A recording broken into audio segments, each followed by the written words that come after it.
આ સ્ટુડિયો વાળા ભાઈને કહેજો ને કે ફોટો અમારો બનાવો ને હારો, એની હારે એમાં કંકુતરી ચારે બાજુ એક ખૂણે એક પેજ મૂકી દો, એટલે કોઈ દી જાય જ નહીં કે. અને છતાંય ભૂલી જાવ તો પછી મારી પાસે આવજો, મારી યાદીમાં જ કાઢ દઈશ. આ 90મી કથા તમારી છે ક્રમ સહિતની.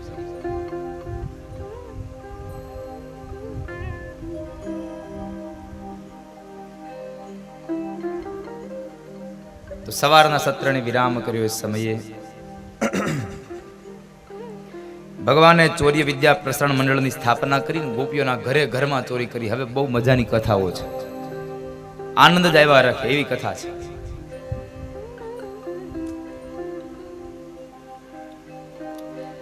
ચોર્ય વિદ્યા પ્રસારણ મંડળ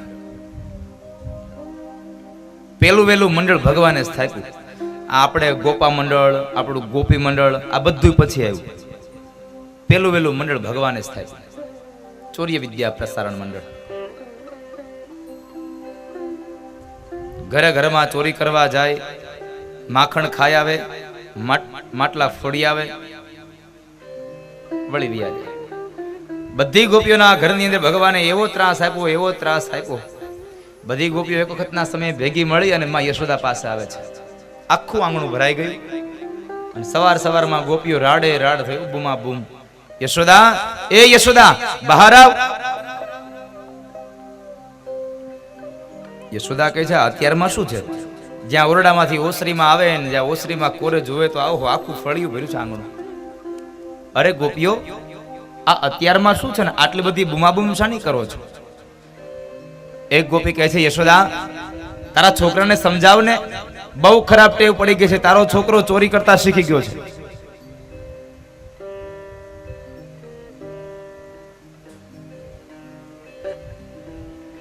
તારા છોકરાને ચોરી કરવાની ટેવ પડી છે.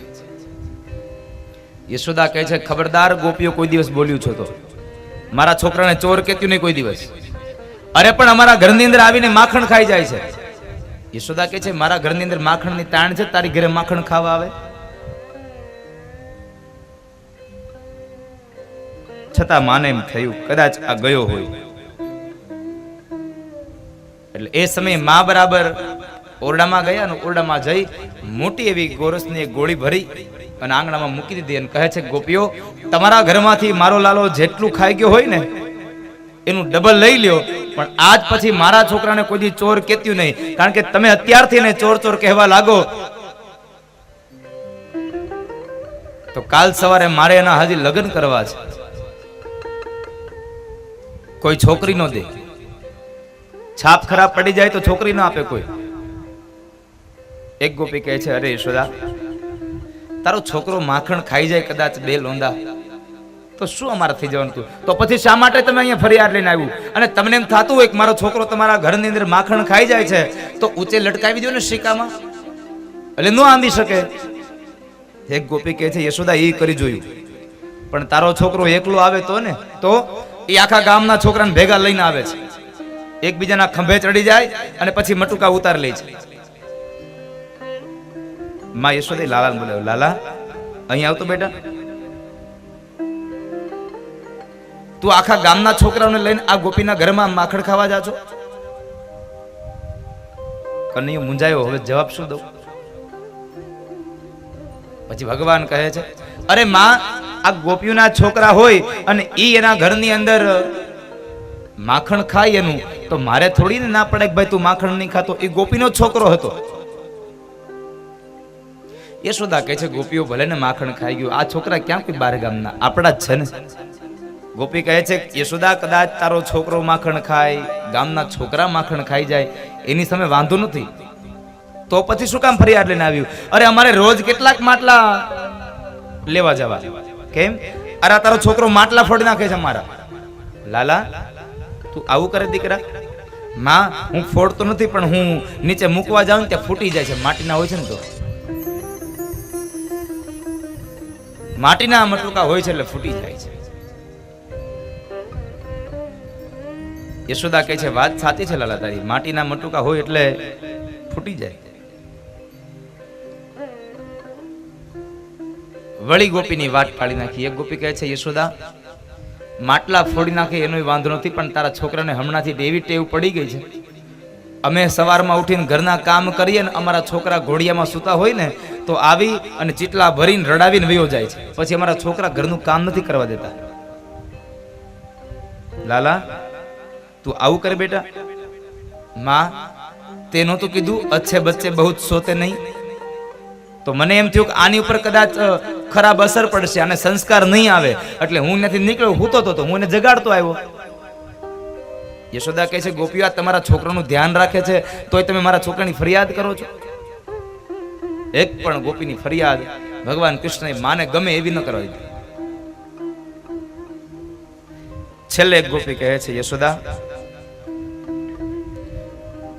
છોકરાને કદાચ જગાડી દે ને એને અમે સંભાળી લઈએ, પણ જ્યારે ગાયોને દેહવાનો સમય થાય ને ત્યારે પેલા તારો છોકરો વાછડાઓને છોડી મૂકે છે, એટલે વાછડા બધું જ દૂધ ધાવી જાય, એટલે પછી અમારા છોકરા ભૂખ્યા ટળવળે છે. લાલા તું આવું કરે છે? ઓરે આ વાછડાઓને તું છોડી મૂકે છે? અરે માં પણ સાંભળ તો ખરા, એમાં થયું એવું કે હું બરાબર ત્યાંથી નીકળ્યો અને વાછડું માં માં કરતું હતું, મને એમ કે એની માં પાસે જવું છે તો મેં એને છોડી નાખ્યું. માએ ઓવણ લીધા, વારી જાવ લલ્લા તુજ પર વારી જાવ. માં કહે છે ગોપીઓ જુઓ તો ખરા મારો દીકરો કેટલો ડાયો છે, બધા જીવાત્મા પ્રત્યે કેટલો પ્રેમ રાખે, કેટલો ભાવ છે, અને તમે આવી નાહકની ફરિયાદ કરવા આવ્યો છો. બહુ બધી વાત થઈ, એક પણ ગોપીની ફરિયાદ માએ ન સાંભળી. બધી ગોપીઓને ધમકાવીને કાઢી મૂકીને છેલ્લે કહી દીધું કે આજ પછી કોઈ દિવસ ફરિયાદ લઈને આવતું નહીં, અને જ્યારે રંગે હાથ પકડો ત્યારે આવજો, ત્યાર પેલા તો કોઈ દી આવતું નહીં. બધી ગોપીઓ ગઈ બિચારી.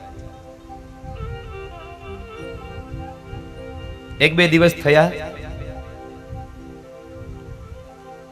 અને બરાબર ગોપીઓ બધી યમુના કિનારે ભેગી મળી છે, બેઠ્યું છે. બધી ગોપીઓ પોતાના ઘરની વ્યથા કહે છે. શું કરવું? ગમે તેમ ધ્યાન રાખીએ તો માખણ ચોરી જાય છે, ગમે તેમ કરીએ તો માખણ ચોરાઈ જાય છે. શું કરવું?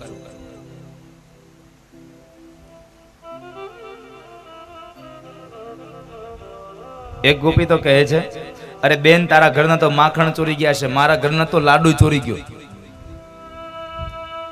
તારા ઘરના લાડુ ચોરી ગયો? હા, કનૈયાએ એક ગોપીના ઘરના લાડુ ચોર્યા. પણ ભાગવતકાર એમ કહે છે લાડુ નહીં, એ તો કનૈયાએ ગોપીઓના ચિત્ત ચોરી ગયા હતા. ગોપીઓનું ચિત્ત ચોરી ગયું હતું. એકવાર એક ગોપી ઘરમાં લાડુ બનાવતી હતી, એટલે જે ગોપી લાડુ બનાવતી હતી એનો છોકરો આવ્યો કનૈયા પાસે. કનૈયા આજે મારી માં ઘરમાં લાડુ બનાવે છે. કનૈયો કે લેતું ન હોય, ખાલી હાથે હું આવ્યો?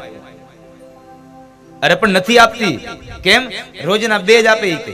અરે એમ થોડું ચાલે, તારા માટે એ લાડુ બનાવે અને તને બે જ લાડુ આપે, આવું ન ચાલે.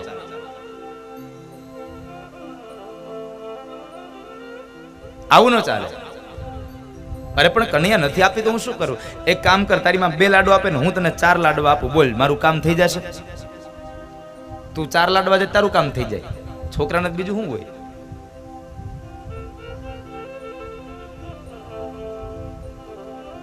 જો તારે એક કામ કરવાનું, હું તારા ઘરમાં જાઉં છું,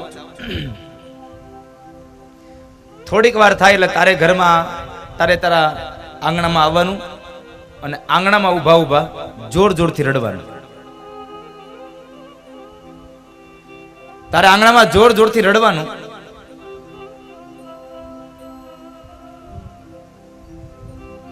જ્યાં સુધી હું તારા ઘરની બહાર ન નીકળી જાઉં ત્યાં સુધી તારે રડવાનું બંધ નહીં કરવાનું. ભલે કરે, તને તારા 4 લાડવા મળી જશે.